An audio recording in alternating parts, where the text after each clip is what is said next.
Et dans l'Avion Bleu, à cette heure-ci, le mercredi, on s'intéresse à la famille, notamment. Denis Tullier, bonjour. Bonjour Richard, bonjour à tous. Et avec Cécile Guéret, bonjour. Bonjour. Psychothérapeute Gestalt. Oui, bravo. Rappelez-nous, Gestalt.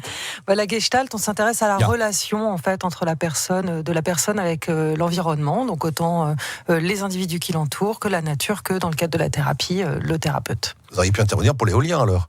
Par exemple, tout à fait. C'est vrai. Ouais. Pourquoi pas. Alors là, on s'intéresse à toute autre chose, le soutien à la parentalité. Oui, alors on va tout de suite vous demander la définition. Qu'est-ce que l'on entend par soutien à la parentalité? C'est un vaste sujet, mais c'est un sujet très important. Je vous propose d'écouter attentivement, justement. Oui, le soutien à la parentalité, en tout cas tel qu'on le propose en libéral dans les cabinets de psychothérapie, l'idée c'est de proposer un espace pour les parents, alors les parents qui soient en couple, qui soient séparés ou qui soient parents solo, mais c'est un espace où ils peuvent parler de leurs difficultés à être parents avec soit un enfant, soit leurs enfants lorsqu'ils en ont plusieurs. Et à votre connaissance, il y a très peu de structures qui existent. Alors il y a des associations, par exemple les cafés des parents, qui existent un petit peu partout en France et qui font des choses formidables. Oui, il y a ensuite dans certaines associations aussi, par exemple autour du soutien des femmes, qui peuvent proposer ce type d'accompagnement. Il y a tout ce qui est maison verte aussi, qui propose ce genre de choses. Mais ça dépend aussi des endroits, des départements. Il y a des départements plus ou moins pourvus pour ce type de structure. Alors, quand on parle de soutien à la parentalité, ça veut dire quoi? Ce sont des parents qui ne savent plus, qui sont un petit peu dépassés? Voilà, en fait, c'est ces moments où, en tant que parent, on est un peu perdu, on ne sait plus trop comment faire, on ne sait plus trop quelles valeurs on a envie de transmettre, on ne sait plus trop non plus au quotidien quand est-ce qu'il faut lâcher ou au contraire tenir. Et c'est extrêmement déstabilisant d'être parent. Ça peut créer aussi des difficultés dans le couple parental, des conflits, parce qu'on n'est pas toujours d'accord. Et puis, être parent aussi, ça nous renvoie à notre propre éducation à nous en tant que parents, celle qu'on a reçue, et puis aux valeurs qu'on a envie de transmettre, quel enfant, de quelle manière on a envie d'élever cet enfant, quel citoyen on a envie d'éduquer, enfin quel apport à la citoyenneté. Voilà, ça parle aussi de notre rapport au monde et des valeurs, et tout ça, ça peut être extrêmement déstabilisant. Oui, mais toutes ces questions, j'ai l'impression qu'elles sont assez récentes, parce qu'autrefois, nos parents, ils se posaient pas ce genre de questions, très sincèrement. Mais oui, c'est vrai, c'est des questions assez récentes parce que les parents d'aujourd'hui essaient de faire autrement. Moi, ce que j'entends beaucoup dans mon cabinet, notamment en soutien à la parentalité, c'est qu'ils veulent pas reproduire les erreurs de leurs parents. Ils veulent garder le bon. Par exemple, notamment par rapport à l'autorité, au fait que nous, quand on était petits, on n'avait peut-être pas autant le droit à la parole que les enfants aujourd'hui. On n'était pas. Ça, c'est toute la révolution Dolto aussi qui a permis de considérer l'enfant comme une personne, tous les droits de l'enfant, de lui donner une vraie place. Donc ça, ce sont des bonnes choses. Avec l'enfant roi. Oui, et voilà. Et en fait, c'est exactement ça. C'est-à-dire que là où les parents sont perdus, c'est qu'ils ont envie de faire différemment, et en même temps, ils ont peur que se faire différemment, ça ouvre la porte à des comportements qu'ils n'arrivent plus à contenir, qui sont pas bons non plus pour l'enfant. Donc, ils se cherchent dans cet entre-deux-là. Est-ce que c'est pas aussi le problème de faire mal? On se dit, voilà, je fais pas bien, j'y arrive pas, je suis pas un bon papa, une bonne maman. Oui, tout à fait. Les parents sont souvent, alors pas tous, c'est pas tout le temps évidemment, mais il y a des moments en tout cas où ils sont assez perdus. Ouais. Voilà, et la peur de mal faire, la peur d'être un mauvais parent, de pas faire comme il faut. Et ça, c'est aussi, ça va avec cette envie de faire autrement. C'est que c'est extrêmement courageux, faut quand même le dire, et extrêmement déstabilisant de vouloir faire différemment. Mais du coup, parfois, on sait plus trop comment faire. Vous proposez justement des espaces. On va en parler d'ici un petit instant.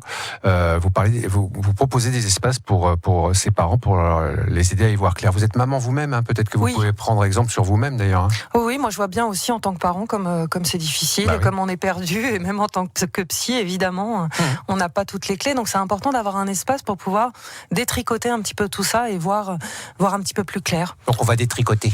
Détricotons dans la suite de La Vie en Bleu dans un instant.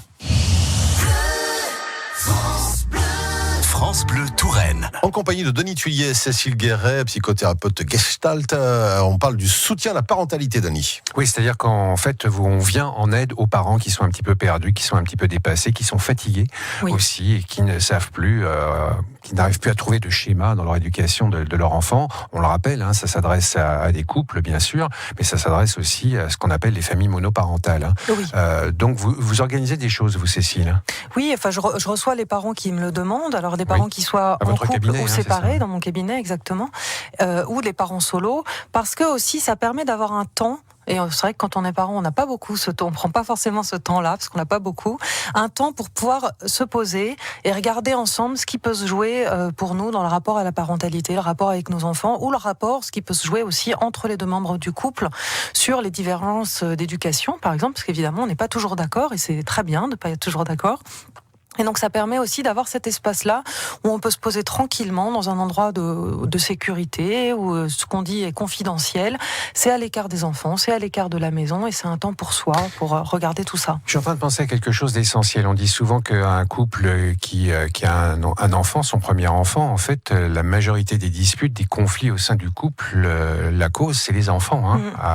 Et c'est énorme. La plupart des disputes sont à cause des enfants ou viennent des enfants. Mais oui, parce que l'enfant a introduit aussi du tiers dans le couple. C'est aussi avant on est assez fusionnel, on est à deux, donc là on a en plus un enfant, ça demande beaucoup d'attention, beaucoup de temps, ça peut être fatigant, donc ça crée aussi des tensions. Mais aussi parce que le rapport à l'éducation, ça nous interroge nous en tant que personne, c'est-à-dire sur l'éducation qu'on a reçue, mais aussi sur nos valeurs et qu'est-ce qu'on a envie de quel monde on a envie de construire pour demain. Et quand je parle des valeurs, c'est très important.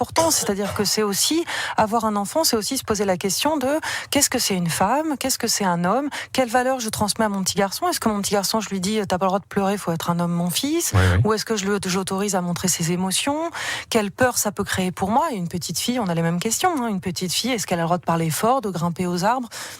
Et tout ça, c'est des questions d'éducation, mais ça nous interroge aussi sur nous, notre propre féminité, notre propre masculinité, notre rapport aux autres et notre rapport au monde. Donc c'est essentiel. Pour rebondir sur ce que vous disiez, Denis, c'est aussi l'avantage du deuxième enfant, où en général, c'est beaucoup plus détendu.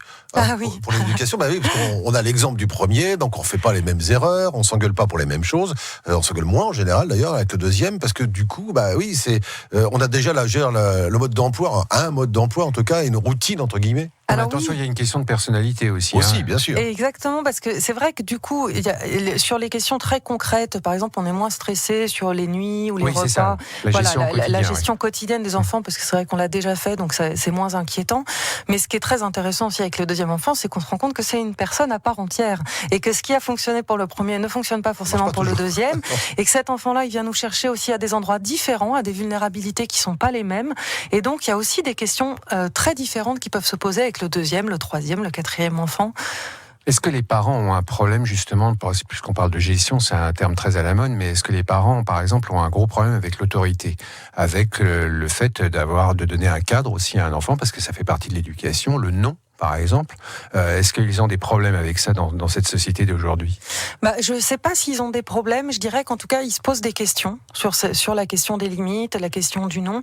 Et moi, à titre personnel, sur la frustration, exactement, mais en même temps, à titre personnel, je trouve ça très beau parce que ça veut dire qu'ils sortent des schémas où on soumettait l'enfant, quand même, l'enfant était soumis à l'adulte, et on considère aujourd'hui que l'enfant est une personne, qu'il a le droit, il a son mot à dire, et qu'il peut avoir aussi des enjeux, notamment, je pense, avec ses relations, ses copains à l'école ou à la crèche, qui sont ces enjeux à lui et qui doivent être pris en compte.